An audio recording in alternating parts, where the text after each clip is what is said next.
alternatives. Now, when it comes to the US-China talks, what could they likely have in terms of an outcome? Joining us right now is Geoffrey Gertz, Senior Fellow at the Center for New American Security. He's also served as the Director of International Economics at the White House in the past. Geoffrey, thank you so much for joining us on the program.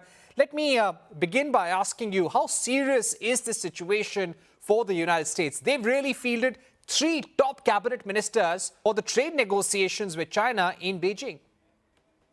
Yeah, thank you for having me. Happy to be here. So look, I think this is a big priority for the U.S. administration. It's very obvious the U.S. trade negotiating team has been very busy of late. Obviously, there's both the China discussions as well as all of the other discussions going on with other U.S. trade partners around the world in negotiations around the reciprocal tariffs announced earlier in April. So I think the fact that they are sending 3 top officials signifies how big an impact this is.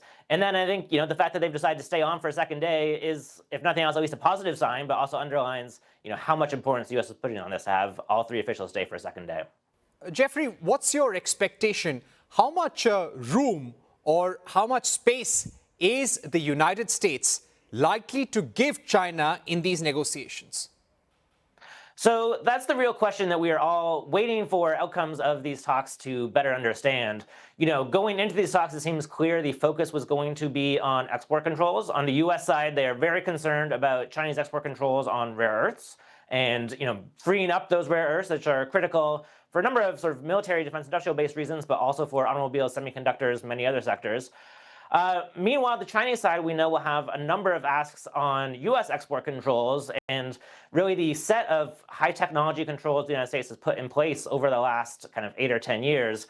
I think, frankly, there's probably not too much scope for the U.S. to be lessening those, particularly the controls on high-end chips. Think of the kind of NVIDIA chips for advanced AI reasons. But there may be some lessening of some more recent U.S. controls put in place over the last few weeks, thinking about things like semiconductor software and that type of thing. There may be some relaxing there. Right. Now, when it comes to the U.S. industry, do you feel that this time Donald Trump is under pressure from the U.S. industry to have a truce with China? So the U.S. industry certainly has been pushing this for a while. I think above all else, what U.S. industry wants is clarity on the policy here. I think we've heard from a lot of U.S. industry folks that, frankly, they were okay with a policy of de-risking as long as it was done in a predictable, clear way, and they sort of know where the goalposts are and what they need to work between. So really what I think industry wants is greater clarity on what U.S. policy will be and not these sort of big swings in policy of sort of 100% tariffs on one week, off the next week.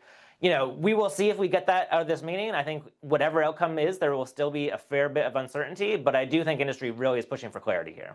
Right. On the rare earth magnets issue, as a goodwill gesture, China had lifted curbs on at least some companies. But US, like all other nations and all companies, would need a sustained pipeline of rare earth magnets. How much does the US stand to lose if China does not lift those curbs on rare earth magnets? So it's clear this is an area of significant Chinese leverage over the United States, but really over the global economy writ large. That there are many of these rare earths that are, at the moment at least, produced kind of either exclusively or nearly exclusively in China and processed there, and that are critical for any number of critical supply chains, again, in sort of defense military aspects, but also in many other sectors of the economy. So China does have a card to play here. It's been very clear, and they're willing to show that they will play this card. Again, the challenge will be China can give some signals that they will kind of allow a more predictable flow of these rare earths to come out. But frankly, at the moment, the Chinese have now developed the bureaucracy and the infrastructure to control these rare earths. It's going to be hard to get any lasting guarantee that they won't kind of turn off those taps if kind of future pressures emerge in the months ahead. Right. Now, when it comes to China, clearly China is also hurting as a result of these trade wars and tariff wars. China's exports to the U.S. plunged almost 35% in May, which was the sharpest fall since February 2020 during COVID-19. Do you feel the United States also has enough tools in the box in order to tighten the screws on the Chinese economy? Yeah, look, I mean, I think what we're seeing here, these are sort of the risks of interdependence, which is both sides have a fair bit of leverage over one another. So we do see some real pain that the U.S. inflicted through its tariffs on China. I think having brought back those tariffs a few weeks ago has alleviated that somewhat, but it's clear that that remains a sticking point, a point of leverage. we will see. I think realistically, there are going to be moments of détente in this economic trade war between these two superpowers. But I do think over time, the pressures are going to continue, and the kind of economic drive towards greater de-risking between these economies will continue, because frankly, both governments are trying to prepare their populations to say, look, this may be economically costly, and there may be some pain here. Right. China is also looking not just at tariff concessions and a truce, but also there is anger with the manner in which Chinese people, Chinese students have been treated, how visas are not going to be given to them. So they're possibly looking at a package of measures which are not just economic, but people to people as well. Do you think the current Trump administration, with the current mood, will go in and give those concessions? So we'll see. I think the foreign student visas sort of generally has been a tricky topic, and then kind of China has specific concerns on it as well. I certainly do agree this is going to be a topic of conversation in these talks. I do think there's probably some flexibility for the Trump administration to, make some moves about how they're doing screening of foreign students, or kind of, adding in some additional safeguards there, while still ensuring that students are able to visit the United States from China. So I'm hopeful there may be scope for an agreement here, but we'll have to wait and see.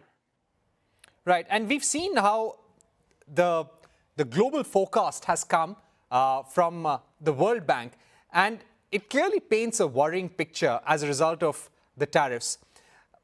Do you think somewhere Donald Trump and his team would be worried as to the kind of impact this is going to have on the US economy, on the global economy? So they're certainly paying attention to it. I do think we saw back in April, the bond movements in the United States was a real kind of sharp, unexpected wake-up call for the team, and that really sort of pushed them to kind of dial back some of the tariffs, at least for the medium term. So I do think they are responsive to those types of signals.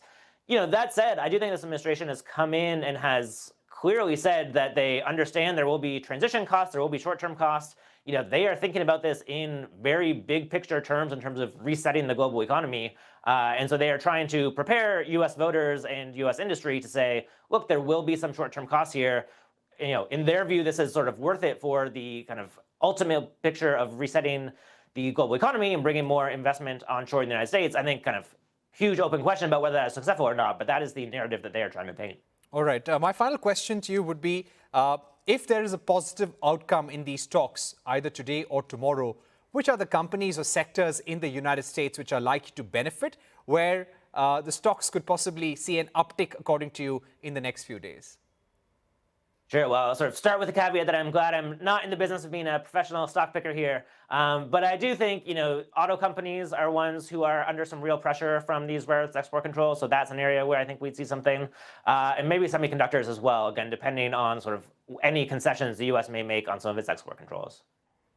All right. Thank you very much. And of course, the rare earth magnet issue is a big one for India as well, Geoffrey. And it was a pleasure speaking to you here on CNBC-TV18 Global Lens. Let's